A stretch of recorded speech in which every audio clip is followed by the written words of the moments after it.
सभी एक्सपर्ट्स के साथ और वक्त है आपके लिए फ्राइडे की सुबह पॉलिसी के दिन पिक ऑफ द डे का।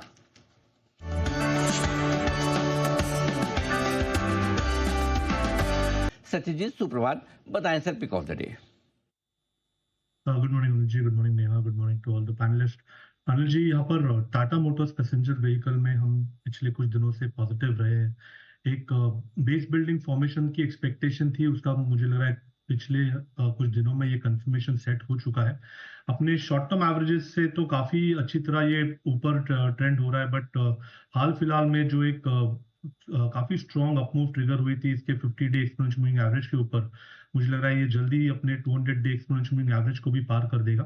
तो यहाँ पर टाटा मोटर्स पैसेंजर व्हीकल के फ्यूचर्स में खरीदारी करने की सलाह होगी। मार्केट की ओपनिंग देखते हुए मुझे लग रहा है 370 का एक आइडियल जोन है जहां पर ये फ्रेश लॉन्ग्स अभी भी डिप्लॉय किए जा सकते हैं। On the lower side stop loss आपको 364 पे लगाना है on closing basis, and positions को रिव्यू करना है 385 जोन के आसपास। मुझे लग रहा है अगले कुछ दिनों में 405 के आसपास का जो इसको 200 डे एक्सपोनेंशियल मूविंग एवरेज है, आई थिंक वो पर्टिकुलर लेवल भी ये काट देगा ऑन द हायर साइड। यहाँ पर फ्रेश लॉन्ग पोजीशंस ऐड करने की सलाह होगी टाटा मोटर्स पैसेंजर व्हीकल के फ्यूचर में। स्टॉप लॉस 364 पे लगाना है ऑन क्लोजिंग बेसिस, एंड 385 होगा आपका रिलीज।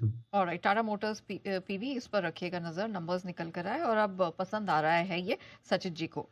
गोदरेज प्रॉपर्टीज, इस पर सचित जी मैं आपकी राय लेना चाहूंगी। ओवरवेट का स्टैंस बरकरार है मॉर्गन स्टैनली का, लेकिन इन्होंने टारगेट अच्छा खासा ट्रिम कर दिया है, 2400 से 2100 कर दिया, हालांकि सीएमपी के ऊपर ही है। आपका क्या व्यू है, इसका चार्ट कैसा लग रहा है? नया यहाँ पर प्राइस एक्शन तो थोड़ी सी नेगेटिव ही है। इनफैक्ट एक काफी सिग्निफिकेंट गिरावट के बाद थोड़ी सी एक राहत में रिलीफ रैली नजर आ रही है, बट सीक्वेंस के लिहाज से मुझे लग रहा है एक मेजर हर्डल है लगभग अराउंड 1800-1830 के जोन में। आई थिंक जब तक वीकली बेसिस पे ये पर्टिकुलर हर्डल ब्रीच नहीं होता तब तक मुझे लग रहा है ट्रेंड थोड़ी सी नेगेटिव ही होगी। इसका जो वीकली एडीएक्स है वो कंफर्टेबली 25 जोन के ऊपर ट्रेंड हो रहा है, एक नेगेटिव टेरिटरी में है। तो मुझे लग रहा है यहाँ पर सेल ऑन राइज मोड अभी भी कंटिन्यूड है। अगर लेवल के लिहाज से 1650 1655 लेवल ब्रेक हो जाता है तो मुझे लग रहा है वापस जो 1500 का एक स्विंग बना था वो रिविजिट होगा। तो यहाँ पर थोड़ा सा कॉशियस रहने की सलाह होगी। अगर किसी की एग्जिस्टिंग लॉन्ग पोजीशन है तो 1800-1830 के आसपास उसे ट्रिम करें। ओके, तो ये है आपके लिए गोदरेज प्रॉपर्टीज में राय आपके लिए चार्ट के लिहाज से। आई एक बार जरा एसबीआई लाइफ, इस पर जरा नजर डाल लेते हैं। इंश्योरेंस स्पेस लगातार हमारे रडार पर भी रहा है और हम देख रहे हैं कि यहाँ कुछ एक्शन भी दिख रहा है। सचित जी, एसबीआई लाइफ पर राय दें। थोड़ा सा कंसोलिडेटिव स्ट्रक्चर है, बट कहीं पर भी मेजर वीकनेस नहीं है। अगर थोड़े से डिक्लाइन मिलते भी है तो आई थिंक 2000 के आसपास एक फर्म सपोर्ट है जहां पर खरीदारी करने की ही सलाह होगी। मोमेंटम के लिहाज से 2080 का लेवल काफी सिग्निफिकेंट है। अगर ब्रेकआउट इसके ऊपर सस्टेन हो जाता है तो एक काफी अच्छी रैली बन सकती है, बट फिलहाल बाय ऑन डिक्लाइन की रणनीति कंटिन्यू करें। जी क्विकली बिल्कुल सचित जी के लिए बीटीएसटी।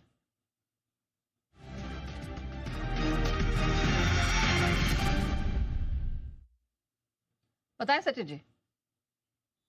मैं यहाँ पर दो ट्रेड सेटअप डिस्कस करना चाहूंगा। पहला होगा ऑन द शॉर्ट साइड। मुझे लग रहा है यहाँ पर सीडीएसएल में एक अच्छा बाउंस बैक हुआ था, वो बाउंस बैक कहीं जाकर फिजल आउट हो रहा है, वापस अपने 5 डे एक्सपोनेंशियल मूविंग एवरेज को काटने की तैयारी हो रही है on the lower side.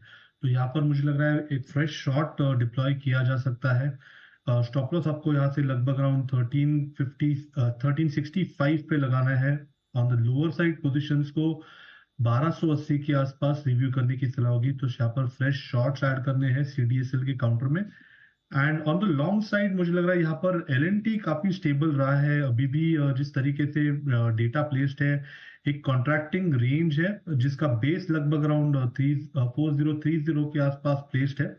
On the higher side इसे एक ब्रेकआउट की जरूरत होगी 4100 के ऊपर, बट मुझे लग रहा है जिस तरीके से इसके इंडिकेटर्स प्लेस्ड है प्रोबेबिलिटी ज्यादा है कि हम breakout on the positive side ही देखें। तो यहाँ पर फ्रेश लॉन्ग पोजीशंस ऐड करने की सलाह होगी एलएनटी के फ्यूचर्स में। स्टॉप लॉस आपको 4030 पे लगाना है ऑन क्लोजिंग बेसिस। पोजिशनली मुझे लग रहा है एक अच्छी रैली बन सकती है अगर ये ब्रेकआउट सस्टेन हो जाता है 4100 के आसपास। सो 4200 के टारगेट के लिए यहाँ पर फ्रेश लॉन्ग पोजीशंस बनाने हैं एलएनटी के फ्यूचर्स में। ऑलराइट, L&T और एक बार जरा इसके लेवल्स रिपीट कर दीजिए, ये करेक्ट है ना? 4200 का टारगेट और 4030 का स्टॉप लॉस। यस नेहा।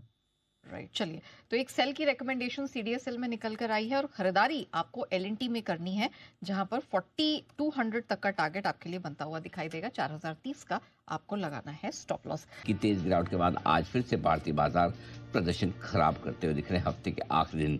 आइए विदा लेने का है वक्त हमारे सभी मेहमानों से। पॉलिसी के खास मेहमानों का बहुत बहुत आभार। अतुल जोशी साहब, गुरमीत चड्ढा साहब, आपका शुक्रिया। कुणाल जी, आस्था जी और बाकी सभी मेहमानों का भी बहुत बहुत शुक्रिया आज हमारा साथ देने के लिए। पॉलिसी के इस खास कवरेज में और शेयर बाजार लाइव में आज के लिए इतना ही। मुझे और नेहा को दीजिए इजाजत। देश के प्रति, देश के जवानों के प्रति सम्मान के साथ करेंगे हम शो का समापन। आइए, जय हिंद।